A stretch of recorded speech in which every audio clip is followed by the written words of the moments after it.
presentation.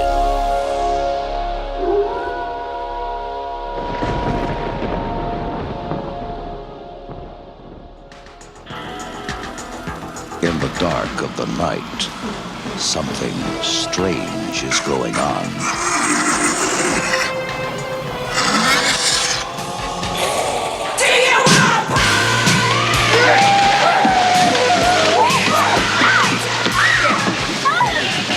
You see that movie, Night of the Living Dead? Sure. They ship those bodies. Well, say hello. The dead have risen from the grave. Mister, there's 100 of those things out there. How many did you say? 100? And now the question is, how do we get them back into the ground? Bert, Frank, we have a little problem. 4 left. 10 right.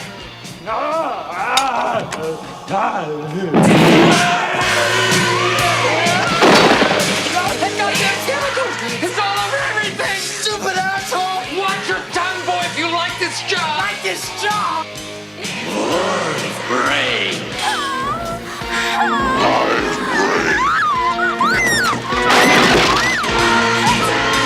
Medical science is baffled. And it's a puzzle, because technically, you're not alive.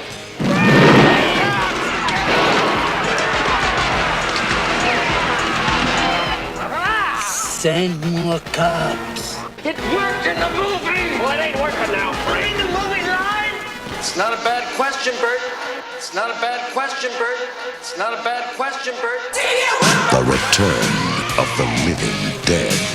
Well, good evening, boys and ghouls, and welcome to another spooky episode of No Flicks Given. I am your host, Count Draculinch. You saved it in the end. Is that okay? You saved it in the end. Yeah, all right. It's good. Yeah. It's a little Zukovsky from GoldenEye, but I'll take it.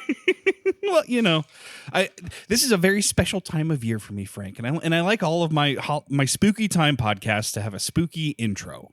We have the full roster of all the boys here. I'm sorry I missed the last episode. I was waylaid by an evildoer. You were having a wild time. Yeah. Well put. So with me, as always, I have Frank. Say hi, Frank. Hi, Frank. And we have Matt. Say hi, Matt. Good evening, everyone. And most especially for this particular series, we have the belle of the ball, the bride of Frankenstein himself, Peter. Say hi, Peter. Hey, everybody. It's your scaredy cat, Peter, here. And we're glad to have him. Sexier than I wanted it to be. Peter, since I missed the last episode, can you just real quick, scale of 1 to 10, how spooky did you find Creepshow? I actually have a rubric, Connor. I know you missed it last time. More complicated than that. It is more complicated than that. Oh, it's a 50-point score.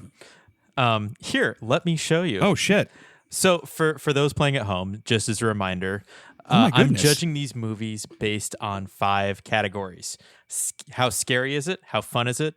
What the effects are like, what the story is like, and what is the general dread factor. And I differentiate between scary and dread by dread being like, I want to look away from the screen, and scary being the actual like scare that happens. So like if you think the physiological reaction of fear. Yeah. So if you think of dread as like anticipating a jump scare or like something like popping out at you, and scare as the like actual thing that pops out at you, or just like the general like scariness of the thing, that's how I differentiate between the two. So I will not reveal my score for Return of the Living Dead just yet. We can talk through that after we talk about the movie. But just as a reminder, so I do. This is where Frank, I think, gets confused. I do reverse metrics for scary. I need a chance to reply Okay. once you're done with So this. all of my scores are based out of 10. Except for scary and dread, I make 1 is the scariest or the most dreadful or the dreadest, if you will, and 10 is the least scariest or the least dread impacted. So Creepshow got a score of 31.5 out of 50 on my metric. Again, I'll reveal the Return of the Living Dead score towards the end of the episode, but that's what we're playing with so far. Good to know. Okay. I figured out my problem with your rubric, and I couldn't figure it out last time, and it finally hit me. This rewards a movie for not being scary at all. Like, it deliberately. Yes, sort of. Because we're looking for the happy medium, right? Mathematically. We're looking for what is the happy medium, because it can't be too scary and it can't be like, I don't know. It's not a perfect system. We're adjusting. But if I had picked Toy Story 2, yes.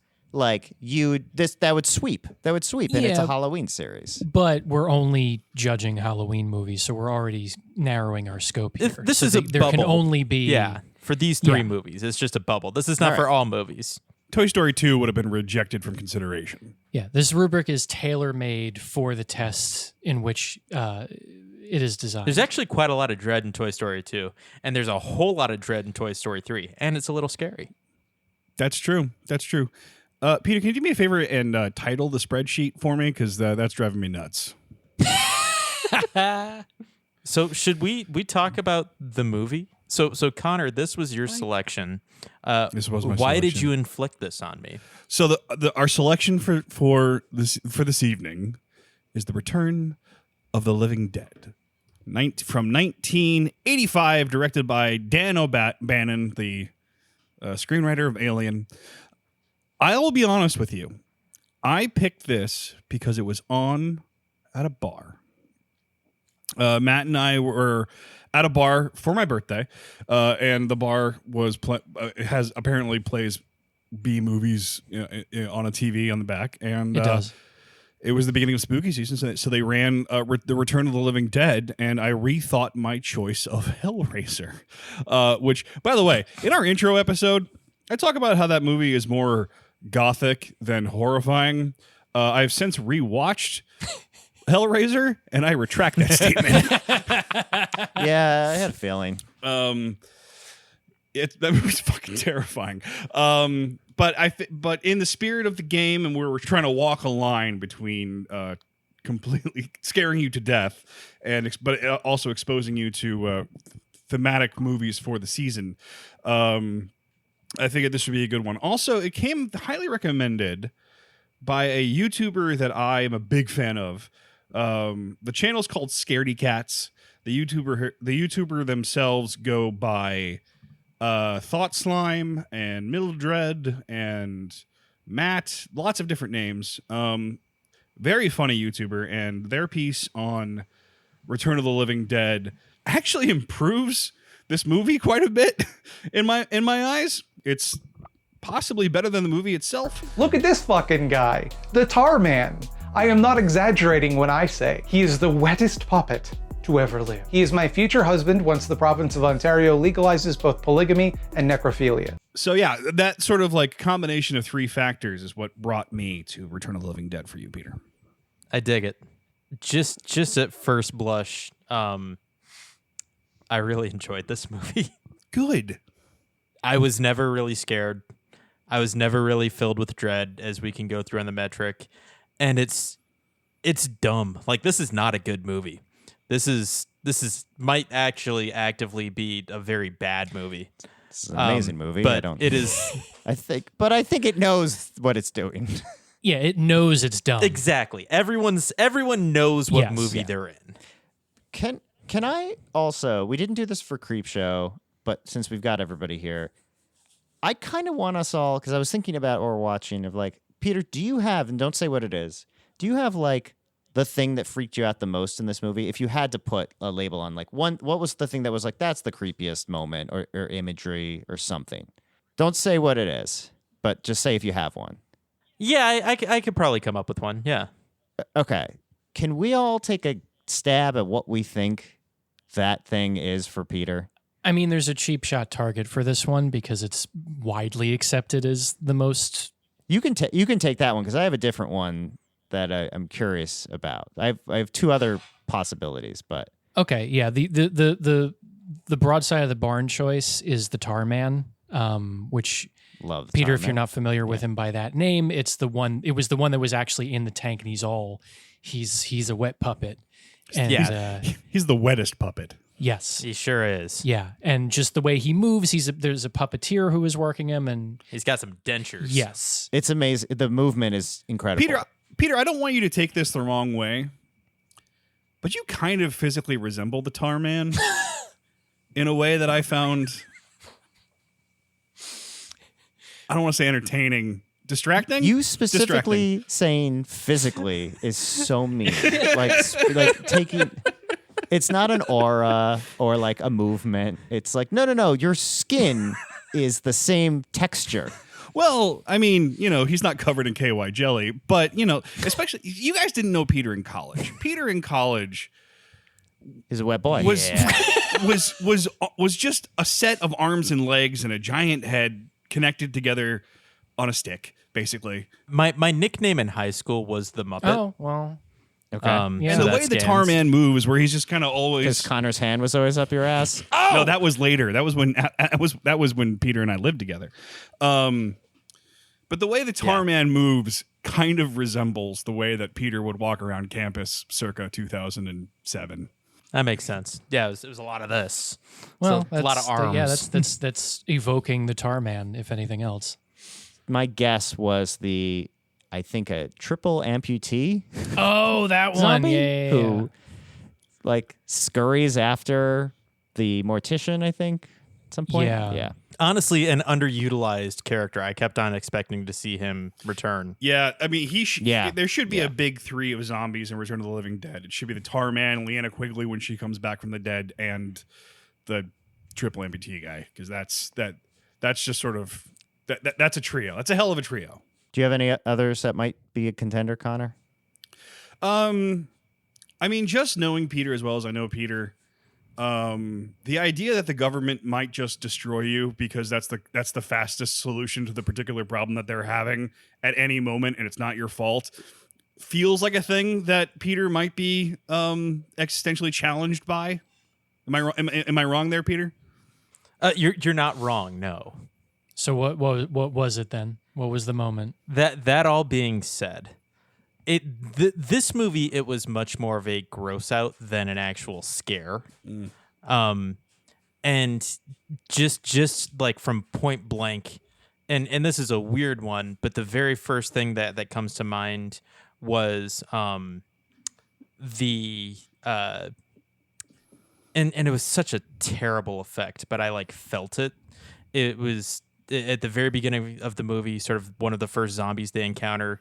They put a pickaxe to the guy's head, but the thing that got me was them sawing that paper mache in half. And I'm actively thinking to myself, I'm like, this has got to be one of the worst effects I've ever seen. All but at while the same it's time, screaming like at the top of his oh lungs. yeah. Well, and just like that was the one thing that got like the hairs on my arms to just like stand up. Yeah. Like I said, it was much more of a gross out thing than it was like a scare thing. Okay. That sequence is also responsible for maybe one of my favorite dialogue exchanges in all of cinema history. I thought you said if we destroyed the brain, it'd die. It worked in the movie! Well, it ain't working now, Frank. You mean the movie line? Okay, we got to talk about that real quick. Yeah, because this is a movie that is set in a universe in which Night of the Living Dead exists. The film Yes, exists. but like the film- the movie came out. But also the real events, like, you know, so Frank, you just rewatched Night of the Living Dead. At the beginning, does it say this actually happened, much like it says at the beginning of this movie? No. What did happen was I started Return of the Living Dead, got to that moment, and remembered you got me the Blu-ray of Night of the Living Dead, and I'd never seen it, so I stopped the movie, threw that on, watched it, and went back to Return of the Living Dead. But no, there's no Return of the Living Dead opens with, I forget exactly what the title side says, but it's something like, the characters in this are based on real people and this is a true story. And you're like, right out of the gate, it's like, this is fucking hilarious. And like specifically, none of the names have been changed. Yes, yeah, it's like it's amazing. And but yeah, Night of the Living Dead is a completely different animal. That's just a very raw like zombie movie with there's no winking in any capacity. You seem like you were kind of going through it watching that movie. I didn't know what to expect. I'd only seen a couple of like shots of it, and I knew it was in black and white, and I knew there were zombies. and I somehow like it was a huge blind spot for me. Amazing movie, and I totally understand like what it did. Not to totally derail the return conversation, but like before that, it was like horror was like the Christopher Lee Hammer movies. Like that was kind of like where we were, right? That was kind of like, and like that feels like it was a completely new like ring on the ladder of like what terrifying could be, because it's so fucking scary and filmed in a way that's so unsettling. Yeah, it was, and it completely changed horror films in America for the next decade at least. Yeah. Actually, for all of time, because zombie movies are incredibly popular and get made. Well, I don't know. When I say Might say popular, too I mean popular. often chosen as a subject in low budget films. So in this movie too feels like an text for zombies. Like, is this the first movie in which a zombie actually says brains? Yes. Yes. This is the origin of brains. And as well as I was surprised to see that these are all fast-moving zombies. These are smart zombies that are capable of speech. These are thinking and like coordinating zombies. It's actually really terrifying. Yeah. Like, and it could have been executed. If this wasn't basically what appeared to be a student film, this had the potential to be like basically what Zack Snyder's was that Dawn of the Dead? Yeah. Dawn of the Dead. Yeah. Was, with what he did with those zombies. Well, you also left out the other thing. I think this is the first zombie movie to add this element, which is that you can't kill them. Like there's no shooting them in the brain, and it's so like no matter what you do, as soon as this problem's out, they're doomed. No matter what, there's no solution to the problem. Like you can cut them up in a million pieces, the pieces will get you. You can burn them, and then like you burn them, and you make an army of zombies. Apparently, Yeah. should not burn them. Well, don't let it rain. That's the worst thing. Didn't you see, Matt? The crematorium smoke made the rain that fell on the zombies. This whole thing was just funded by the Catholic Church to like get people away from being cremated so that their bodies can return to the earth properly as God intended. The Catholic Church, because of my particular set of circumstances, the Catholic Church has revised their policy on cremation. I know. Yes. They're licit cremation is the way that they termed it to us. Yeah. So, this might also be one of the most 80s movies I've ever seen in my life. That's what Connor said. Or heard, for that matter. Yeah.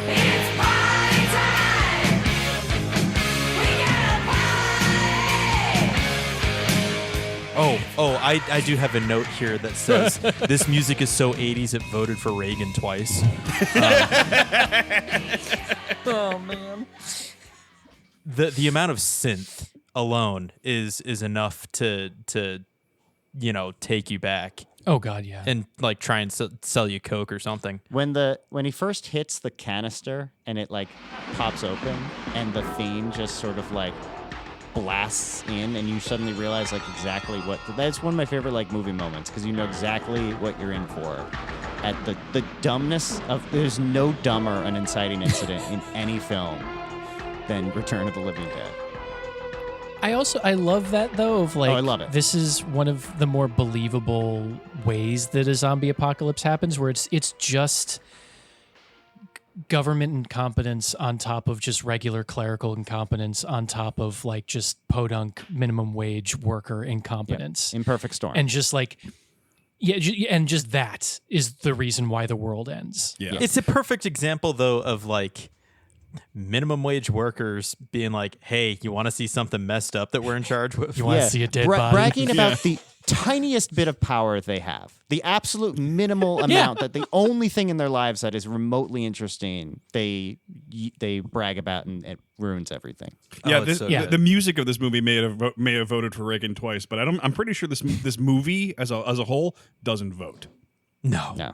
Yeah. Although, did you notice that they intentionally crank the music up in certain scenes to cover up the dialogue because it's so bad? Yeah.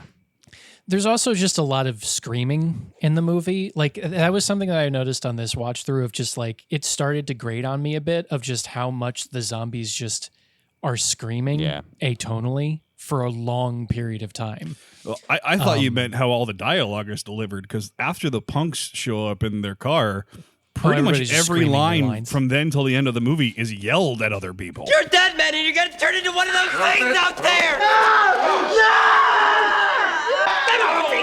I think the only guy that and he eventually does start screaming, but the only one who's keeping his calm is the ex-Nazi mortician guy.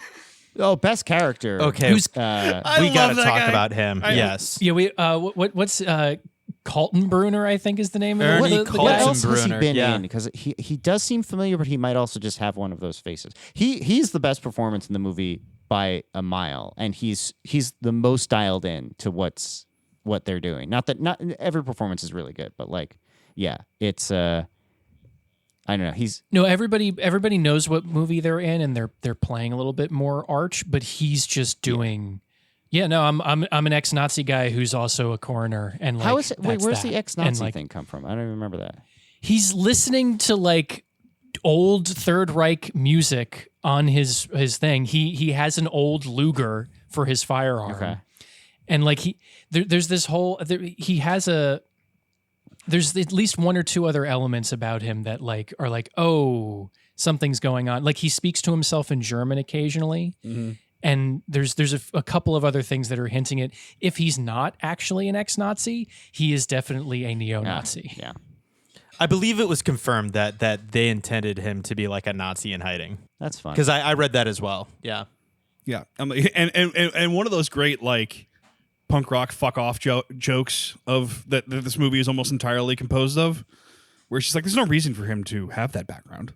You know, no, it's just funny. It's just funnier if he does. Yeah. And also Connor's gun corner. It wasn't actually a Luger. That was a Walther P-38, which was the standard issue sidearm for the Nazis during World War II. It's another Zukovsky There we point are. for knowing the gun. Yeah.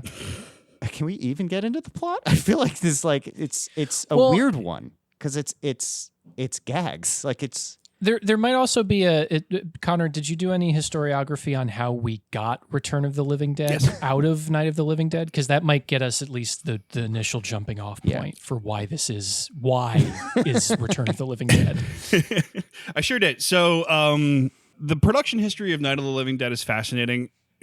If I got into it now, that's what the rest of the show would be about. So I'm just going to sort of glaze over. Suffice it to say, 1968, George Romero and his buddy John Russo. John Russo. Yeah. Yeah, John Russo had started basically an industrial film company in Pittsburgh after they got out of Carnegie Mellon University.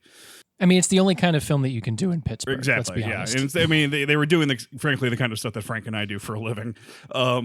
But they decided that they wanted to make a feature film because that was their dream. And they got a handful of friends and family to throw in as investors. Funny side note, all of like the guts and the meat that the zombies are like chowing down on were donated by one of the investors who owned a butcher shop. And they made this like super low budget, but for the time, incredibly raw zombie movie, which was the first one they ever made. The concept of zombies goes very far back in history, but and actually they never say the word zombie in Night of the Living Dead. They're referred to as ghouls, which is actually closer to like what they actually act like return corpses that eat people was used. The term for that was ghoul until American culture sort of slapped zombie on top of it. And after the movie came out was a huge success, massive success. Although funny enough, apparently to copyright a film, you need to write a copyright date on the film at some point. Like if you look in credits of film now, there'll be like the copyright symbol in the date and who owns it. George Romero didn't know that you needed to do that. So from the moment this movie was released, it was in the public domain, which is why it's in the background of a lot of other horror movies that came out since. John Russo and George Romero had very different ideas for what they wanted the sequel to be. and they fought about it and fought. They fought about it and fought about it. And eventually, they reached an agreement, and I'm assuming this is a legally binding contract of some kind, that they were just going to go their separate ways and make their own sequels. So, Russo got the sort of the Living Dead part of the title as his sort of set of rights, and Romero basically got the concept of just sort of Dead as his set of rights. So he went on to make Dawn of the Dead and Day of the Dead and Land of the Dead and a bunch of other movies that Peter and I have covered. And John Russo went and wrote a script, shopped it around to various producers. Eventually, yeah. So a guy named Fox sort of bought the rights. Dan O'Bannon and his writing partner had this had wanted to adapt actually a book called Return of the Living Dead into a movie. So basically, they bought the script off of Russo and basically threw the whole thing out and just sort of wrote their movie on top of the rights that they purchased. Wait, can I ask a question just before you move on? Do you have the years of when? Because you mentioned like Dawn of the Dead, Day of the Dead, all of those. I don't know what the timeline is here. So basically, you're saying Russo worked on Night of the Living Dead, parted ways with George Romero, nothing until he sold a script of Return of the Living Dead. That's all he did with his half of the divorce. You know. Uh-huh. And I'm just curious what Romero was doing between 68 and 85, or what he had done. So the Dead movies came out essentially every 10 years. Night of the Living Dead was 68. Dawn of the Dead was 78. And Day of the Dead, I don't know off the top of my head, came out in 85. Oh, okay. So I thought there was a Same bunch. year as this. Yeah, I thought there was a bunch in there where I kind of thought they were like Planet of the Apes sequels, where there's just like kind of a million of them. No, the Dead movies have always been fairly independent. I mean, George Romero himself has always been fairly independent. He worked out of Pittsburgh for most of his career. I think he's only done a handful of Hollywood movies in his career. John Russo was sort of a film producer. He produced, he wrote, he directed, mostly writing. It looks like from the Wikipedia page. And it was all sort of lowbrow horror stuff. The thing that you're thinking of though, Frank, is that like in the meantime, like this is a very easily replicatable good point. format, like dressing a bunch of, townsfolk up in zombie makeup and, coming up with like half a dozen horrifying kill gags is fairly cheap. And if you are, in middle America somewhere and you have enough investors that you can get that together and audiences will show up. It's a format that audiences like too. I mean, I'm sure we all remember the zombie boom of like 2005 after Dawn of the Dead came out. Mm-hmm. Like especially the direct to video zombie boom. I mean, now we're sort of circling back, and now they're making sort of like art house movies out of the zombie concept. I was about to say we're finally coming out of peak zombie, which was very much centered around like The Walking Dead and sort of the grittiness and the realness of all that, and we're coming back to sort of small budget, heartfelt, introspective or more interesting looks at what you can do with the zombie genre, because it's a full-blown genre now. Yeah. I mean, Christ, I made a zombie movie with my friends in high school, which nobody will ever see ever again. So that's sort of where that came from. Dan O'Bannon had been floating around in Hollywood filmmaking circles since college when he'd made Dark Star with John Carpenter. He wrote Alien, which, I mean, there are questions about the percentage of that script that were actually penned by Dan O'Bannon, but we're just going to skate right past that. And he wound up in sort of like B movie horror land for the majority of his career. He also wrote Total Recall. Yeah, he's one of those guys that just keeps popping up places. And this I was feel sort of like his, that Total Recall credit might be a like we get to say the writer of Alien, you know. yeah, Could be, that yeah. sort of makes Yeah, sense. it could be. Although then again, I mean, don't get me wrong, I love Total Recall, but it's not necessarily high art. That's the Paul Verhoeven effect of taking schlock and turning it into slightly elevated schlock. Well, he digs so deep down that he comes out the other side of the like quality world. So yeah, that's kind of the broad sort of like history of the the Living Dead movies up to this point. O'Bannon directs this. This is his first directorial credit, I think, officially, at least in a feature film. Right. And then they spin it story-wise as what we were talking about of the events of Night of the Living Dead are gussed up versions of a true story that happened. And again, due to a clerical error, we ended up with the bodies. Well, and it's funny too in the conversation where they're like, it didn't happen like it happened in the movies. They had to change it all around, or else the government was going to get them. Well, it's hinted at that they made that movie to obfuscate what actually happened. Yeah. Yeah. Like the government got involved early enough to be like, if you will let you do this, but we have a say so that, yeah. Like a Marvel movie. Yeah. Or a Transformers movie. And there's all the political digs at the beginning. So there's still at least that element in the whole movie. Yeah. This medical supply company lets loose. Well, it's very like quick slapdash coded is essentially Dow Chemicals, Agent Orange, Darrow Chemicals, Trioxin. Yeah. Actually, I thought they said Dow when I was watching it. I thought they did. They do say some gibberish. It's Darrow Chemicals. Oh, okay. Hey guys, I think this movie might have a problem with authority. I was about to say, who was everybody's favorite punk? I mean, trash. It has to be quickly. Let's. Do you ever fantasize about being killed? Never. Get some light over here. Trash is taking off her clothes again. Yeah, it's got to be trash, right? I noticed this time how much the punk that like makes it to the end, how much he's like got the makings of a more major character, but you don't notice the first time because like everyone's talking over each other. You don't really hear.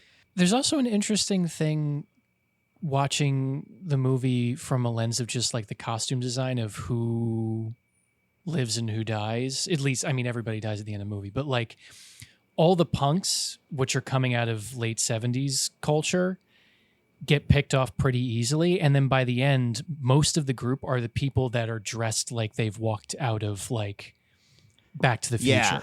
Like the big boxy suits and like all of the more mid 80s accoutrement that you would associate with movies that come in the second half of the decade. And like, I don't know whether that was purposeful or not, but that's very much just like it's the death of that old guard of punk moving into this new era of just like we've left weed and now we're on cocaine.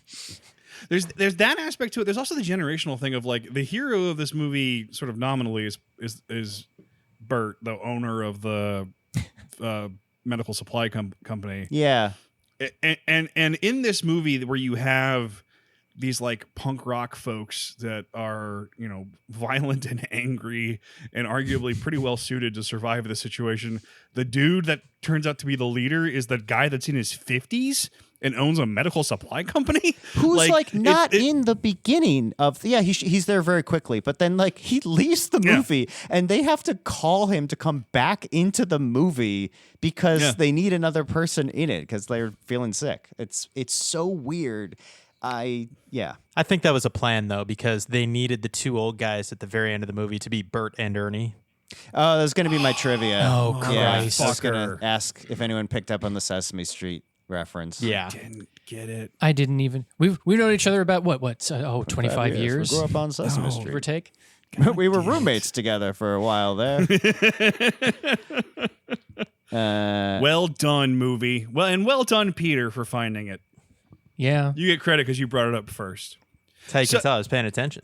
Speaking of the structure of this movie, I think it's important that we point out that they slapped the side of the tank 5 minutes into the film. Yeah, real fucking quick. Like we are introduced to three of the main characters of the film, people that we'll see through the entire movie. And the problem is introduced at, I clocked this like minute 5 and 2 seconds or something. Yeah. It's 90 minutes. You got to It's move, 90 man. minutes and just flies. And I found that so refreshing. Yeah. You know? I mean, we spent all week talking about Ahsoka and how much like filler there is in that that series. But like back in the day when you're making a 90-minute movie, you got to introduce your people, you got to introduce the problem, you got to get the action started, go. Yeah. And like the first zombie shows up, like the zombies start crawling out of the graveyard in that like minute, like I don't know, 11. Well, graveyard's a little later, but just having a clear zombie related problem, it's almost from start to finish of this film. Like there's almost no time where anyone like gets to be just chill. Because once it starts, like anyone who gets pulled into the tractor beam of this problem immediately like jumps up to the stress level that everyone else is at. You've got you've got the body that's still like alive, that like the yellow guy. You have the two workers who are getting ever sicker and sicker, and you pretty much know what's going to happen, but you have to like watch another like thing in zombie movies I haven't seen before, which is like someone like turning slowly and like not really like dying and coming back or not having been bitten. They just kind of like go through the symptoms of death without. They just turn. Yeah. They just turn. It's like technically they're dead, but they're still conscious. They're still talking. They're like, totally I guess They're not just They're not now. getting like rabid at all, but they have no pulse and they're getting rigor mortis, which is I thought that was another Peter creep moment. Was like the rigor mortis. Once you start hearing them the cracking. I did not enjoy that. Yeah. Yeah. I think also too, it's a rare one where they specifically and explicitly state that this is a chemical thing and not a disease thing. Yeah. And so I think that because most of the zombie fare that you see, at least the last many decades, it's some sort of a disease or it's a whatever that's like, bloodborne and ends up passing from person to person through bites. But this is literally just like you get exposed to the chemical, that's it. And like anything that gets exposed to the chemical that was dead comes back to life. Yeah, they like that shot of the butterflies that are pinned up on the board. Oh, that's great. Where they show it to you and it looks like it's just part of the framing of the shot and they're all dead. And then after the trioxin gets released and there's some guy with like a straw off camera going and they're flapping their wings is genius. The economy of not just storytelling but like information doling out is actually kind of genius in this movie. Visually too. Like not having to explain any of it. Yeah, like nobody talks about it. And also like the little like crash course on what rigor mortis is that happens when they first meet up with Ernie. And then, 40 minutes later or whatever, the guys are going through rigor mortis. At the same time, illustrating like the pain that people that are dead but also alive go through and why they would want the brains to begin with. Like the way that they layer that information in is not people, brains. You think it's like a dumb kind of gag, which it is, but like it's genius to have the movie The Night of the Living Dead exist in this world to the point where everyone has seen it and knows what we know. Yeah. So the movie only has to ever bother with new information. It never, ever has to explain, like, well, I think if we shoot him in the head. Like, we've heard all that. Every single piece of exposition this movie gives you is, like, adding to the lore for the first time ever. Yeah, I think that's one of the I definitely like that because that always bugs me when I see horror movies. Like if they're really trying to be serious about it and everyone in the universe in the year of our Lord 2023 is pretending that they have never seen or heard of a zombie or a vampire or a werewolf or a mummy before, I'm already struggling. Last Voyage of the Demeter. Well, you can forgive that when it takes place in 18.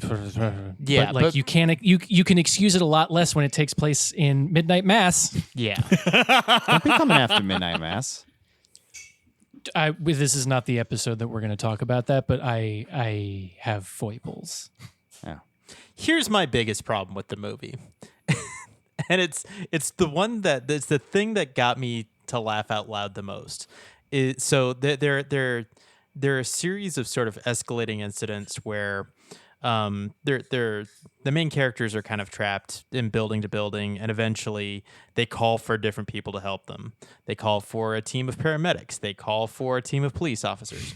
And basically every time a new group comes to like save them, they like sometimes do a thing, but mostly they get out of their cars, and then you can practically hear an AD say go, and just a wave of extras just sprint from off screen out of nowhere. Yeah. There's not a zombie to be seen anywhere. And then like they must have all been hiding behind a fence. And then they just come Peter, and they But what's your problem? What's your problem? This is one of the best gags of the movie. Every single time someone shows up, they immediately get I guess that's the thing. It's like I'm in distress. Send more paramedics. every single time it's they just come out of nowhere. They're not just this isn't a zombie movie in the sense that like in Walking Dead they do a really good job of sort of atmospherically they're just always shuffling around in the background. Here it's a new character comes, there's not a zombie hair to be seen anywhere, and then all of a sudden there's 30 of them. They're specifically just within 2 seconds. That last shot where there's that line of cars and they get like swarmed from both sides is just perfect. But that's like this movie kind of like working on that meta level that they sort of inject first when it's like, have you ever seen the movie Night of the Living Dead? And the guy's like, yeah. And then they go and break all of the rules that movie establishes and make it feel like the most unwinnable situation ever. Yeah. You know, like, because it just keeps on escalating on how bad it's getting. You know, and how there's nothing really to handle the situation except to maybe nuke the city. Yeah. Like it does on the 4th of July, like they never say that actually worked, you know. It's explicit that it doesn't because it rains again and the ash starts to reanimate wherever the fallout's. Which I'll say, and I haven't looked this up because I don't know if it's going to be on IMDb or wherever, but like that. I would put money down that the original cut was just they nuked it and it ended, and then someone somewhere thought about having it like start up again, like that whole ending is done in the edit. That's that's Battle They're of the explicitly reusing shots that we've already seen. They're in the reusing movie. shots, but also like all of the VO with the general's ADR, like it just watch it again. It's clearly like you could build that if the movie ended with the nuke. You can like create all of that ending, and I think they did. Speaking of the general, I do want to highlight the scene where he comes home from work with his like put upon wife. Yeah. It's so banal. It's so banal. Like, I was so confused when this scene happened. Because I think it happened right after. Way early. I think it's like they hit the toxin, the two guys pass out, and then it cuts to the. I think it cuts to the colonel. I might have gotten that wrong. Hello, dear. How was your day? Usual crap. Oh, I'm sorry. What's for dinner? Your favorite, lamb chops. I had them for lunch. It's like right after the initial. It does music. a very brief like opening credits kind of. thing. Yeah. Normally, you would like wait until they call the number to introduce that character. Instead, we get this random throwaway scene of a general like upset his wife made his lunch for dinner. It's like really kind of unpleasant domestic scene. Yeah. Yeah. Who you don't see again until there's like the 5 end. minutes left in the movie. Yeah. Yeah. And they're fucking around with like the titles of like the time zone crap, and so like in my head I was like, wait a minute, no, has that time? Well, no, that's in Pacific time, but then the other one's Eastern time, but one's daylight and the other one's standard, and it's this whole like they're just fucking with you at that point. Exactly. There's no reason to introduce that information that the general's on the Pacific coast and that the zombies are on the East Coast, other than just to be like, it doesn't fucking matter. Yeah. One Yeah. other like sort of like playing with the tropes of the zombie genre, like all the cops getting eaten so quickly that I noticed, and I'm actually curious how much any of you sort of caught it, which is just like, because it's a really subtle joke the whole film, the absolute cartoonish way any character nails boards to a window or door. Like the insanity of just like plywood and hammering, and there's no control to it. Everyone's just throwing wood up. It's scene after scene after scene of just like the sloppiest. And it's 2 nails. It's 2 nails. It's 2 nails. Always 2 nails. Boom, boom. We're good. Done. Yeah. And it's done so many times so deliberately. It has to be a like. It worked in the movie, Pete. Yeah, I mean I think that's part of it.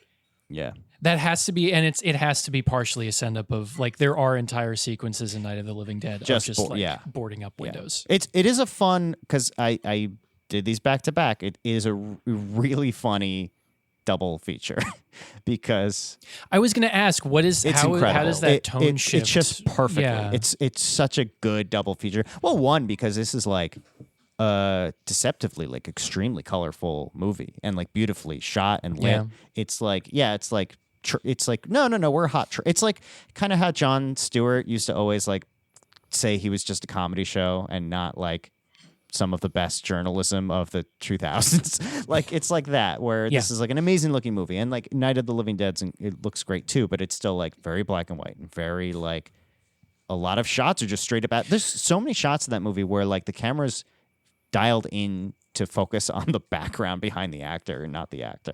Like it's really, really poorly done a lot of the time. The focus puller on that movie had no idea what the fuck. I don't even know if they had a focus puller.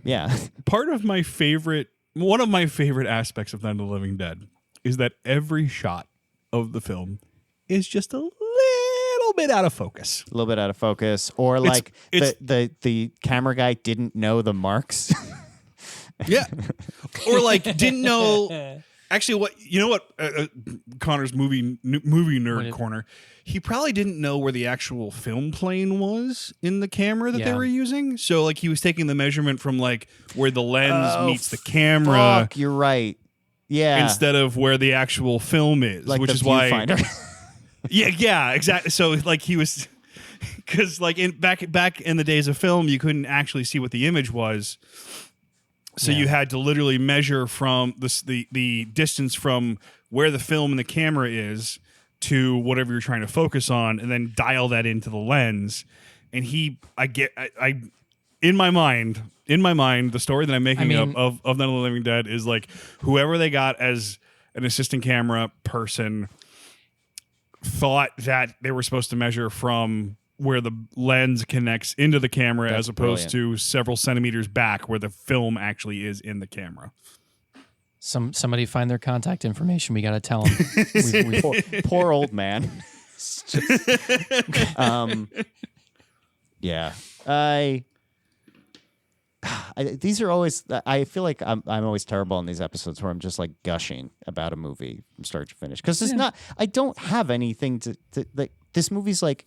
You can't criticize it. It's just you can criticize it from the perspective of like it's not trying to be high art. It knows exactly the kind of movie that it's going to be, and it makes it sets no illusions about that. But it's also like so like you know that the story is going to be kind of fakakta, and you know that like the characters are going to be a little weird and everything else. But that's what you're there to that's the story that you're here to But hear. also, speaking of Verhoeven, it falls into that, like, both satire and paying homage on top of each other in a lot of ways. Mm-hmm. Like, it's making fun of zombie movies while, like, delivering in on all of the, like, hallmarks of it and, like, owning them. Yeah, it was the scream of its time. Yeah. Well, and most importantly, too, I think you can see where, like, zombie culture took so much from this. Like, Resident Evil owes so much to this movie. The video games more than the movies, but no, it is really interesting how hard this set a bar for, I think, zombie movies, at least for the next 10 years after this movie. I would like to read you a quote, Frank, that I think you can find some criticism in. This is off the Wikipedia. This is Dan O'Bannon describing his directorial debut. He says, and I quote, "I spent 37 years of my life not even being alive. Now I'm fulfilled." End quote. Comments? I have no problem with that. Oh, okay, cool. That just means he had a really good AD. He got to spend a lot of time with a naked Leanna Quigley. Yeah, I was gonna say that's really what that's about. Okay, let's talk about that. Yeah. Well, I mean, the naked thing, yeah, they're famously very naked. A thing that I noticed on this viewing, which I'd never noticed before, and is never spoken about, is her prosthetic mouth when she goes into zombie mode. Oh yeah. Oh yeah. Did you guys notice that? Like a really, you see it in freeze frame, and her they're really face, wide. Yeah, the whole head is like in makeup too. Yeah, well, they give her this like jaw that goes like a good 4 or 5 inches lower than it should go, so it gives her this big gaping maw, and like. There's a lot of conversation about this particular movie and Leanna Quigley in particular. I've never seen anybody talk about that, and I never noticed it before. Because it's real. It's only in shots that are you only see her for a couple frames. Because it's very like I think of like fucking lots of movies, like all of who's the guy who made Mummy and Van Helsing? Stephen Sommers. Stephen Sommers always did that like really big mouth opening thing in both of those series. But like, yeah, you don't think. Yeah, but he took his time with that. Yeah. It's. I mean, and the whole like the concept of like how she gets zombified, I guess, because she does fulfill her, I guess, not death wish, no, but like her how fear. she. It's the way she. It's the doesn't worst want to way. die. She called her shot, despite the fact that it turns her on. It's also a weird fantasy for her because. Yeah, I mean, sure. Notably, Dan O'Bannon this very year also directed Life Force, a movie in which a 19-year-old French woman is naked the entire time and is a space vampire. Is that Mark Hamill? How have I in not that seen one? this movie yet? I have no idea. I've never seen it. Someone bought me the DVD of Life Force as a gag gift like 15 years ago, and I have never watched it. I think it's a different Life Force. Maybe I'm mixing it up with something else. Yeah, but all right, I'm we'll sorry. We'll watch it. I'm sorry. Dan O'Bannon wrote it. Toby Hooper directed it. Oof. And Toby Hooper was supposed to be tapped to direct this. Oh, was he? Yeah, that's how Dan O'Bannon ended up directing, was because Toby Hooper either couldn't or didn't want to. I got a lot to say about Toby Hooper, but I guess I can save it for. We're gonna have to save that for Texas Chainsaw or the Life Force episode. Oh no! If you, yeah, the look on Peter's face when you said the Texas Chainsaw episode. Peter can't watch Texas Chainsaw Massacre until he leaves Texas. That is correct. That is quite literally a series that is too close to home for him. That is correct. Should we get into the rubric? Should we pull up the scores? Yeah, let's pull up the scores. I am intrigued. Okay. Real quick, a thing I should have done at the very beginning. Who had seen this before and who had not? I think we'd all. Matt we've had all seen seen I it. had. Yeah. I think everybody had seen it, but Peter. Okay. Why was there a? Just curious. Just no, taking I think the only one I haven't seen The Gate, which is the last one we'll do. That's I think the only other blind spot for all of us. And I, weirdly enough, I hadn't seen that's Creepshow.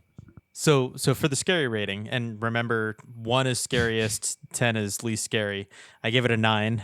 This was not a very scary movie at all to me. I don't know if it's just because like I've gotten through a couple seasons of Walking Dead. Like in general, like zombies are pretty safe with me in terms of like horror movies. So not very scary for me. Fun, I gave it an 8. This is a very fun movie. I really enjoyed myself because I found myself laughing as much as I was like sort of intrigued at where things were going. For FX, I give it a 4. Not great effects. The puppetry is the one thing that was like really exceptional for the Tar Man and for some of like the skeleton zombies I thought was really cool. But for the most part, I was not super blown away.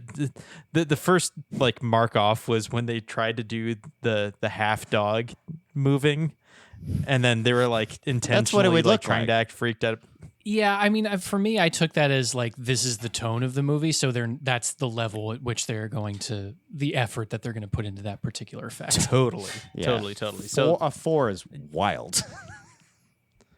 What? That is too low. It's so low for. I think this movie looks amazing. It might be a little low. Again, we talked about this last time that I might go back through and revise these for the last episode, but I didn't think the effects were nearly as good as Creepshow. I gave Creepshow a 7.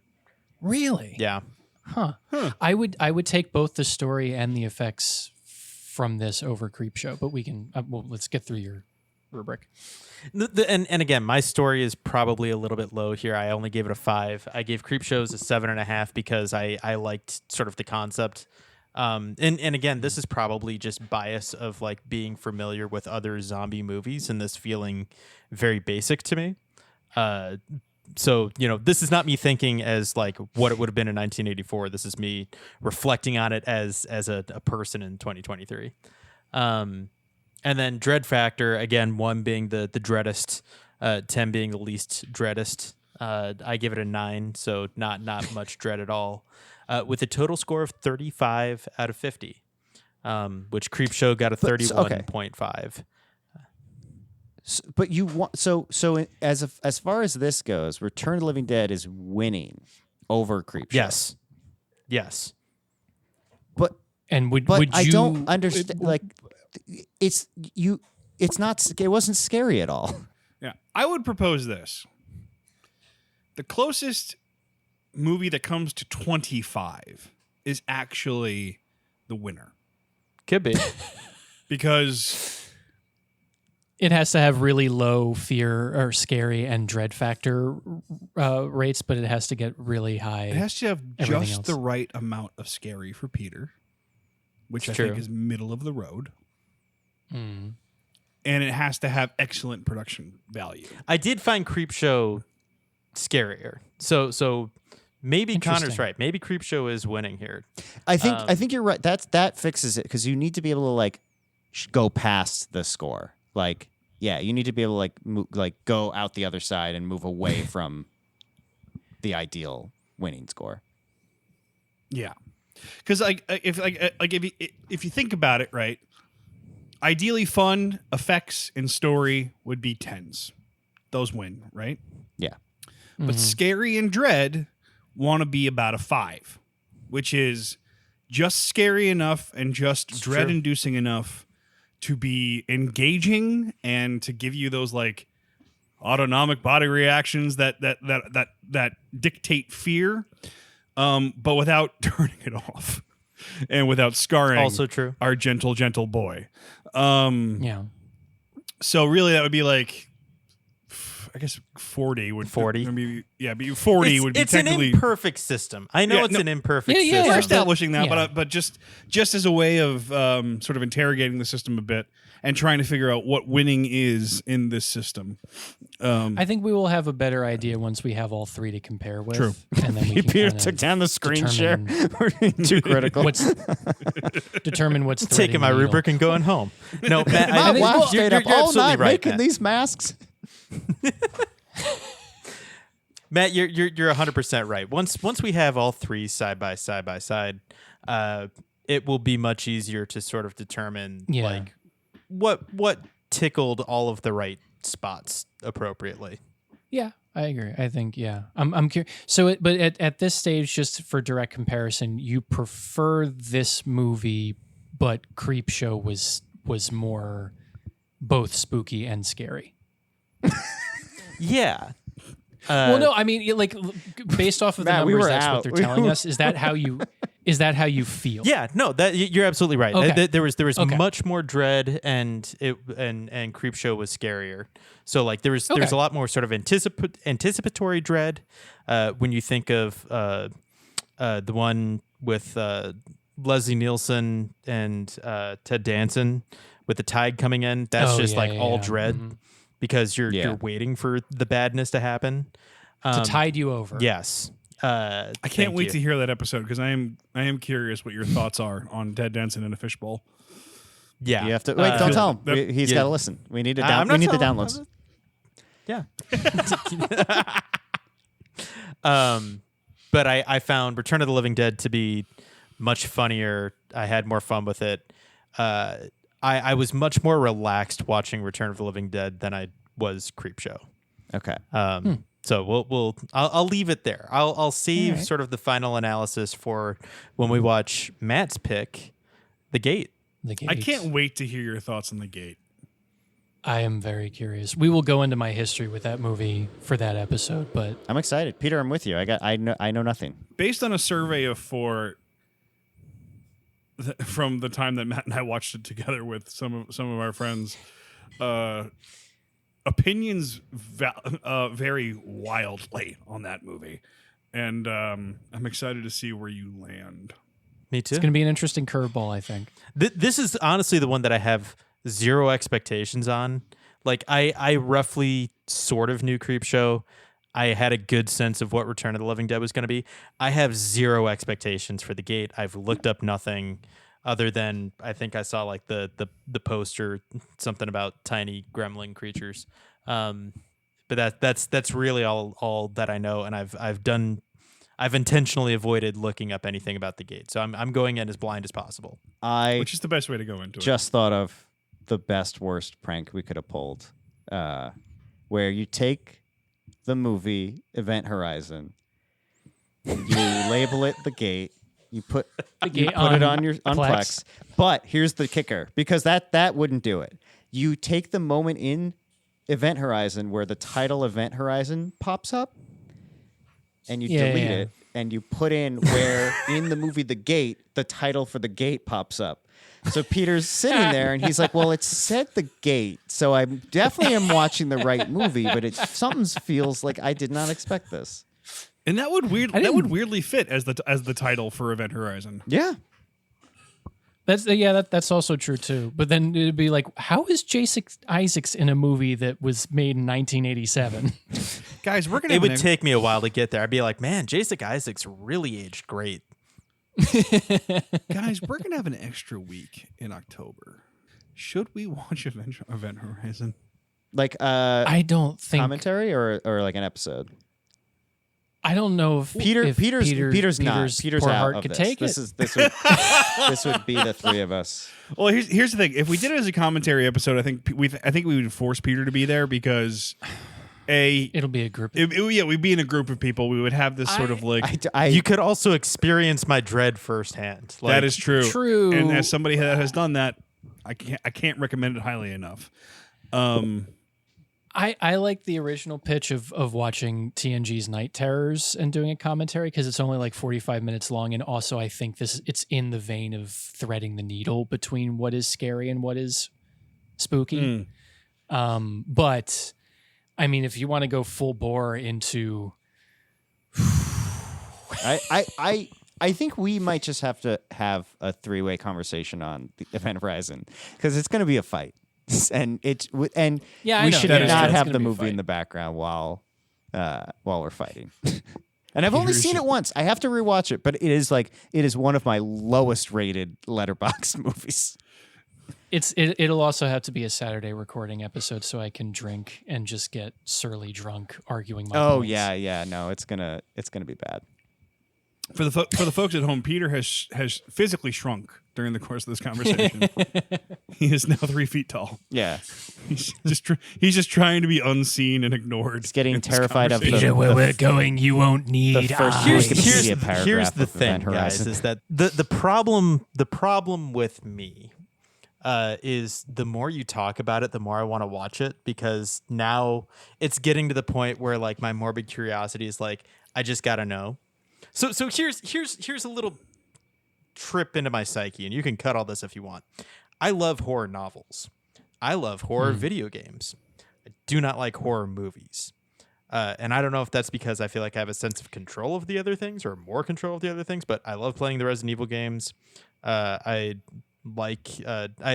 read at least half of Stephen King's works, as well as a couple other horror novels. One of the last ones I read was The Terror, which is fantastic. Okay. All right. Well, Peter, just put the subtitles on and hold the video game controller, and then we'll see how you can do it. All right.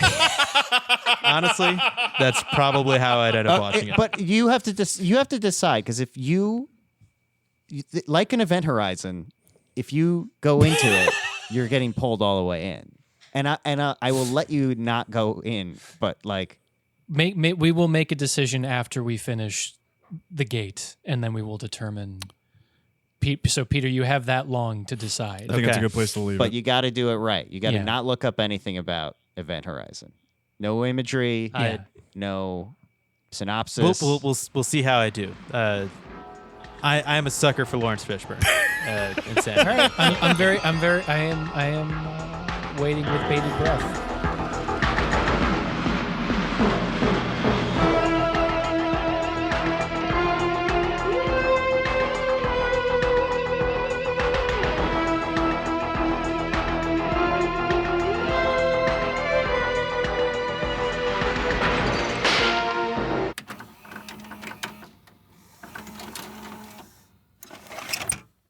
Well, hello, boils and ghouls, and welcome to yet another... Welcome back, Terrestrial Part 2. We're going to be reading the script, going right back into it. I'm ready for the very next excited shit. to be here. Was my intro so bad you needed to pivot to an entirely different episode, Frank? No, the delay, I didn't even hear you start yet. I was like trying to time it for when you... We should probably restart this because in a mistake because people won't know what terrestrial is for another month or so.